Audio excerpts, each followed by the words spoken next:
안녕하세요. 저는 올해 43, 경기도에 사는 평범한 직장인입니다. 사연을 보내볼까 말까 몇 달을 망설였어요. 제 이야기가 뭐 별거냐 싶기도 했고, 괜히 꺼냈다가 또 제가 나쁜 사람 되는 거 아닌가 싶기도 해서요. 저는 시어머니 병원비를 보내고 있어요. 매달 빠지지 않고. 근데 병문안은 안 갑니다. 주변에선 다들 그러죠. 수진이 저 사람 참 독하다. 시어머니 저렇게 편찮으신데 어떻게 코빼기도 안 비치냐. 그런 말 들을 때마다 저는 그냥 아무 말도 안 해요. 근데 오늘은 제가 한번 말해보려고요. 시어머니가 저 모르게 무슨 짓을 하셨는지 하나씩 끝까지 다 말씀드릴게요. 그리고 제가 딱 한번 소리가 나왔던 날도요. 제 이름은 김수진입니다. 올해 43, 회사 회계팀 다니고 퇴근하면 집안일도 거의 제가 하죠. 남편은 야근이 잦아요. 시어머니는 저희랑 같은 동네 사세요. 걸어서 10분 거리예요. 결혼 초부터 그렇게 사셨는데 솔직히 말하면 가까운 게 편한 적이 별로 없었어요. 시어머니는 워낙 체면을 중요하게 여기시는 분이라 경로당도 빠지지 않으시고 교회도 꼬박꼬박 나가시고 동네에서 모르는 사람이 없을 정도입니다. 그러던 어느 날 시어머니가 쓰러지셨다는 연락을 받은 건 평일 오전이었어요. 남편이 저한테 알려줬죠. 엄마가 쓰러지셨대. 병원 입원했어. 저는 일단 알았어 하고 끊었어요. 그리고 점심시간에 바로 돈 보냈습니다. 입원비 먼저 쓰시라고. 그게 제가 한 전부였어요. 병원엔 안 갔습니다. 그날도 그 다음 날도 남편이 저녁에 들어와서 물어봤어요. 아, 수진아, 어머니 병문안은 언제 갈 거야? 저는 짧게 답했죠. "아, 바쁜 거 알잖아." 남편은 잠깐 저를 봤다가 그냥 아무 말 안 했어요. 며칠 지나자 동네에 소문이 돌기 시작했습니다. 제가 일부러 안 간다고, 시어머니가 버림받았다고, 오미자 씨라고 경로당에서 시어머니랑 제일 친하신 분이 있어요. 그분이 어디서 들으셨는지 저를 동네 마트에서 딱 마주치더니 수진 씨, 어머니가 많이 서운해 하시더라고. 요즘 며느리들이 그러면 못 써. 이렇게 말씀하시는 거예요. 저는 그냥 웃고 지나쳤어요. 네, 죄송해요. 한마디 하고. 그러다 남편이 어느 날 퇴근해서 이번엔 좀 다르게 말했어요. 수진아, 나 오늘 어머니한테 전화 왔었어. 그냥 한번 가보면 안 돼? 어머니가 많이 속상해 하셔. 저는 밥 먹다가 숟가락 내려놨어요. 생각해 볼게. 남편은 더 말 안 했어요.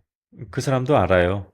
제가 생각해 볼게 라고 하면 사실 이미 답이 난 거라는 걸. 그래도 저는 한번 가긴 했습니다.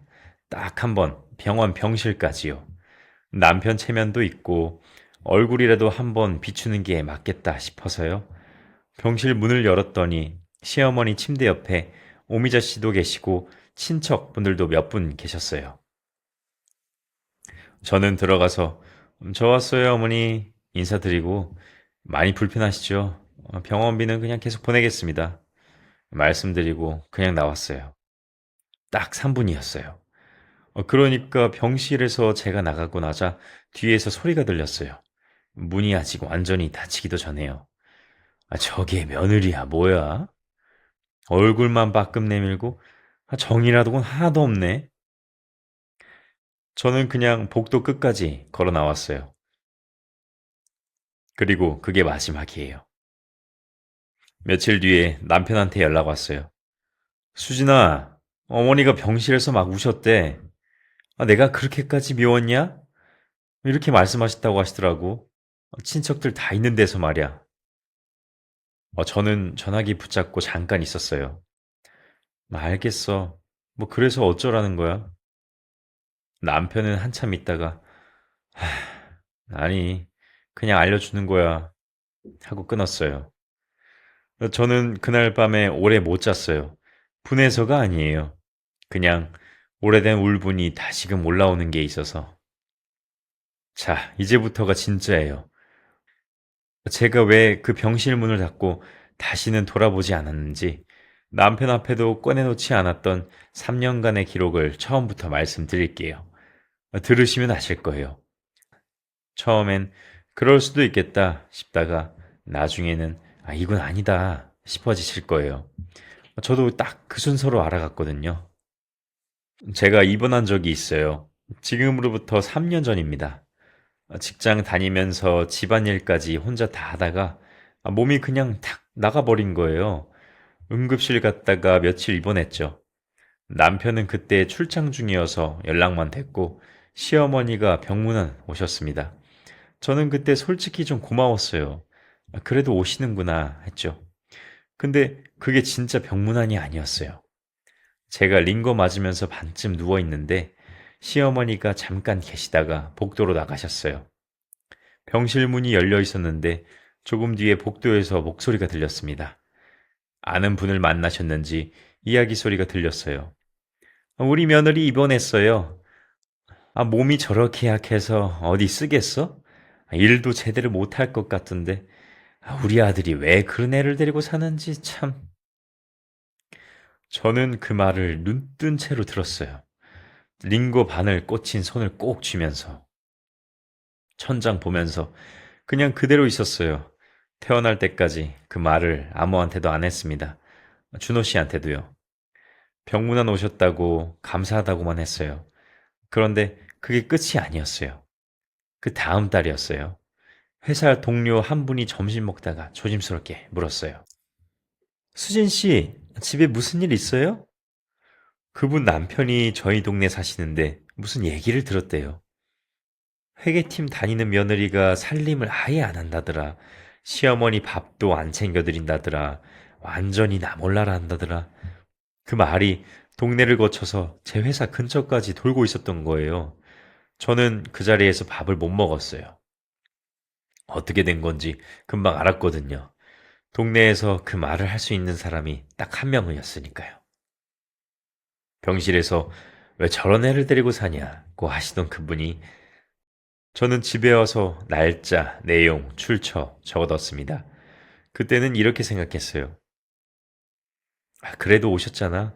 원래 말이 많으신 분이니까 넘어가자. 아직은 그랬어요.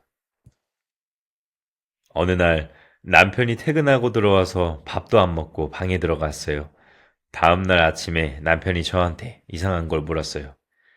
수진아, 요즘 야근 많아? 왜?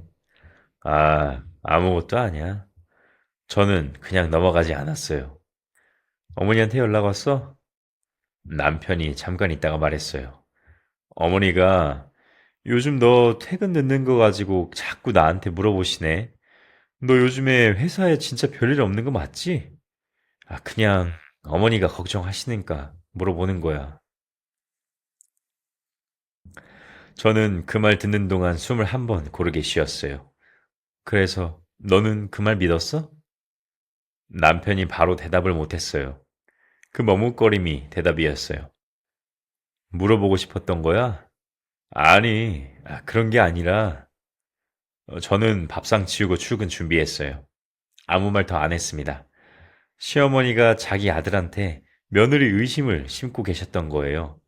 걱정이 된다, 이상한 것 같다, 이런 식으로 아들 마음속에 조용히 씨앗을 심으신 거죠. 그날 이후로 남편을 바라보는 마음에 뭔가 미세한 금이 갔어요. 남편이 흔들렸다는 것보다 시어머니가 우리 부부 사이에 손을 뻗으셨다는 게 더 무거웠어요. 그 무렵이에요. 시어머니가 전화 오셨어요. 수진아, 나 좀 부탁할 게 있는데 자기 명의로 대출을 받아야 하는데 혼자 받기가 어렵다면서 제 이름으로 보증을 서달라고 하시는 거예요. 금액이 작지 않았어요. 회계팀에 있는 제가 그걸 모를 리 없죠. 저는 망설였어요. 근데 그날 밤에 남편이 조용히 제 옆에 앉더니 말했어요. 수진아, 어머니 사업 자금이야. 내가 직접 부탁하는 거야. 서류 조건 맞춰서 최대한 안전하게 할게. 한 번만 믿어줘. 그 말이 걸렸어요. 남편이 직접 부탁한 건 처음이었거든요. 저는 서류상 위험 요소를 최대한 확인하고 조건을 달아서 결국 도장 찍었습니다. 제 나름대로는 가족을 위한 마지막 양보였어요. 그러고 한 달쯤 지났을 때 동네 아는 분한테 연락이 왔어요. 수진 씨, 시어머니가 경로당에서 그런 말씀 하시더라고. 저 집안은 믿으면 안 된다고. 뭔가 냄새가 난다나? 저는 그 얘기를 듣는 동안 아무 말도 못했어요. 그냥, 네, 얘기해 주셔서 감사합니다. 하고 끊었어요. 제 이름으로 보증을 서준 지 한 달도 안 됐는데, 그 보증서를 손에 쥐고 나서 바로 그 말을 하고 다니셨던 거예요. 저는 그날 메모장을 열었습니다. 날짜 쓰고, 내용 쓰고, 출처 썼습니다. 그리고 처음으로 이 단어가 머릿속에 들어왔어요. 이용. 그냥 말이 많으신 게 아니야. 나를 쓰고 나를 버리신 거야. 이게 마지막이에요. 그리고 제가 제일 나중에 알게 된 사실입니다. 저는 10년 넘게 부음보험이 하나 있어요.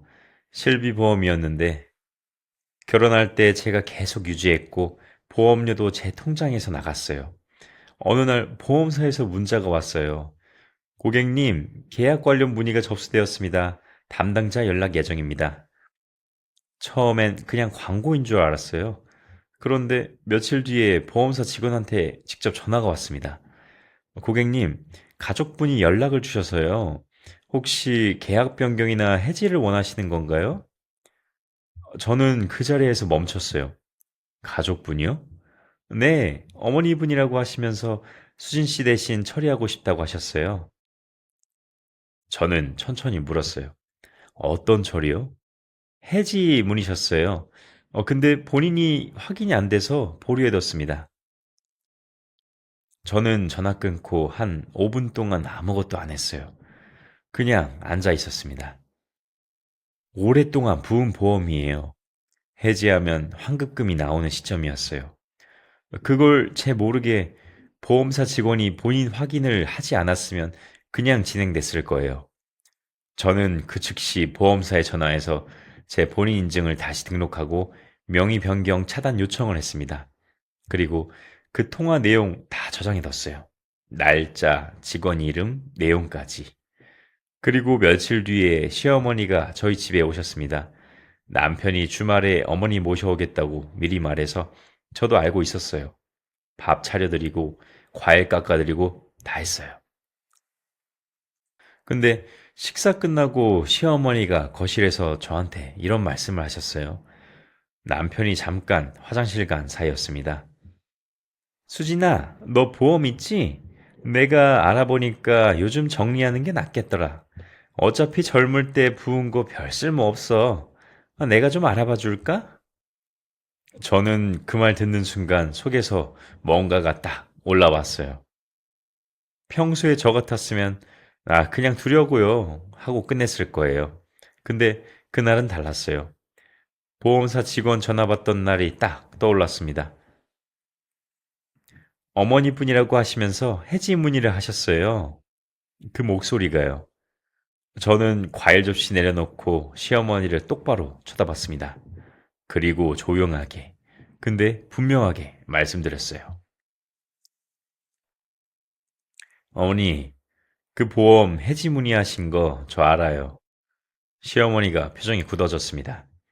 무슨 소리야? 내가 언제? 보험사에서 전화 왔었어요. 어머니 분이 연락하셨다고. 날짜도 있고 직원 이름도 있어요. 시어머니가 말씀하셨습니다. 그게 다 너 잘 되라고 알아본 거지. 왜 그렇게 나쁘게 생각해? 그 순간이었어요. 저는 그냥 목소리가 올라가 버렸습니다. 잘 되라고요? 딱 그 한마디였어요. 목소리가 떨렸어요. 저도 몰랐습니다. 그게 그렇게 나올 줄. 3년이었어요. 병실 천장 보면서 손 꼭 쥐던 날부터, 직장에서 밥 못 먹던 날부터, 남편 눈빛에 금 가던 날부터, 도장 찍고 나서 메모장 열던 날부터, 그게 다 그 한마디 안에 있었어요. 저는 잠깐 멈췄습니다. 손이 좀 떨렸어요. 그리고 다시 조용해졌어요. 제 돈으로 부은 거예요. 제 겁니다. 알아봐 주시는 거 필요 없어요. 시어머니는 아무 말 안 하셨어요. 남편이 화장실에서 나왔는데 분위기 이상한 걸 눈치채고 왜? 무슨 일 있어? 물었어요. 저는 아무것도 아니야 하고 부엌으로 들어갔습니다. 시어머니는 얼마 있다가 나 피곤하다 가야겠다 하시고 가셨어요. 남편이 배웅하고 들어와서 저한테 뭔가 물으려다가 제 얼굴 보고 그냥 안 묻는 게 티가 났습니다. 저는 그날 밤 이불 뒤집어 쓰고 한참 있었어요. 눈물 흘린 건 아니에요. 그냥 숨이 좀 가빴습니다. 3년 동안 쌓인 게 잘 되라고요? 그 한마디에 다 들어있었던 것 같아요. 그날 이후로 저는 더 말이 없어졌습니다. 말할 힘도 기운도 안 났달까요? 지금 시어머니 입원하신 상황에서 남편이 처음으로 진짜 이유를 물었을 때 저는 방에 들어가서 서랍 열었어요. 파일 하나를 갖다 줬습니다. 거기에 다 있었어요. 날짜별로, 출처별로, 보험사 통화 내용, 메모, 직장 동료 전달 내용, 보증 관련 문자, 남편 앞에 다 펼쳐놨어요. 아무 말도 없이. 남편이 하나하나 읽어 내려갔어요. 페이지를 넘기는 손끝이 미세하게 떨리더라고요. 자기가 효도라는 이름으로 눈 감아왔던 시간들이 날짜가 되어 눈앞에 펼쳐지니 숨도 제대로 못 쉬더라고요. 한참 뒤에야 겨우 꺼낸 말이 고작 그거였어요. 내가 몰랐네. 저는 그 말 듣고 이렇게 말했어요.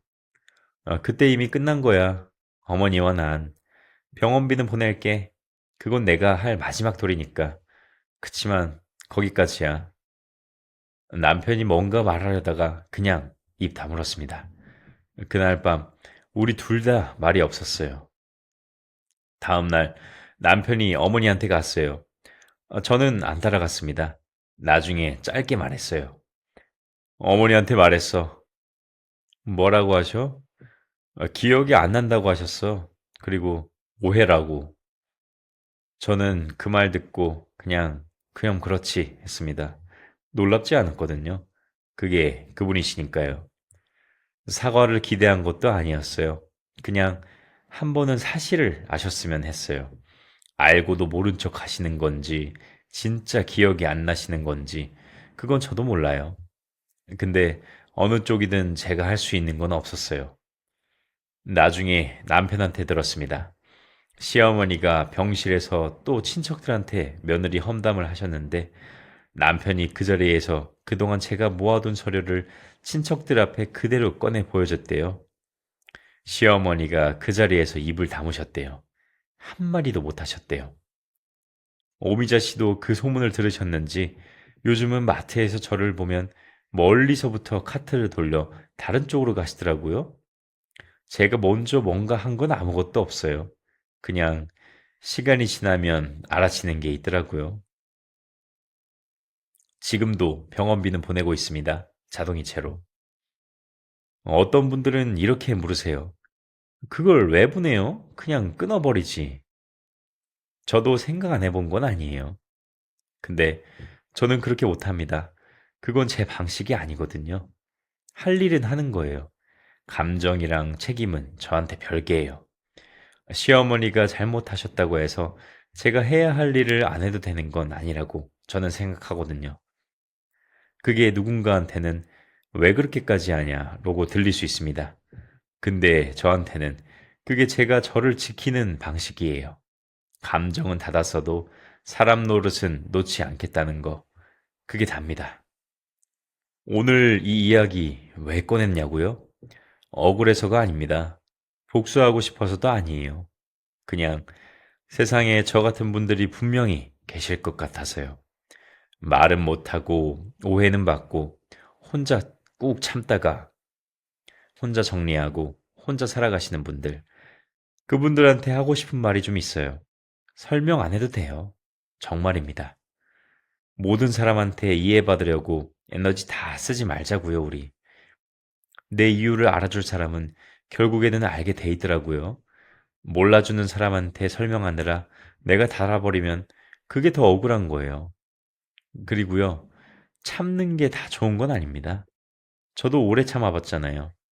근데 지금 돌아보면 그게 저를 위한 게 아니었어요. 그냥 습관이었어요. 갈등이 무서워서 그냥 넘어갔던 거예요. 한 번쯤은 물어보세요. 나는 왜 지금 참고 있는가? 그 답이 무서워서라면 한 번쯤은 멈춰도 돼요. 아, 이건 꼭 드리고 싶은 말인데요. 기록하세요. 사소한 거라도 날짜랑 내용이랑 누가 했는지. 기억은 흐려지고 감정은 왜곡되거든요. 근데 적어 놓은 건 안 흔들립니다. 나중에 내가 억울한 게 맞는지 헷갈릴 때 그 메모가 나를 잡아줘요. 저는 그랬습니다. 마지막으로 할 일은 하되 마음까지 들이지 않아도 돼요. 책임감이랑 정은 다릅니다. 책임은 내가 선택하는 거고 정은 생기는 거거든요. 제가 병원비는 보내되 시어머니 병문안은 안 갔던 것처럼 말이에요. 그게 지금 제가 할 수 있는 최선이에요. 저는 오늘도 자동이체 확인하고 회사 출근하고 아들 밥 차려주고 그냥 그렇게 삽니다. 별거 없어요. 그게 제 하루예요. 여러분도 오늘 하루 너무 무겁게 들고 가지 마세요. 오늘의 사연 공감이 되신다면 좋아요와 댓글로 여러분의 이야기를 들려주세요.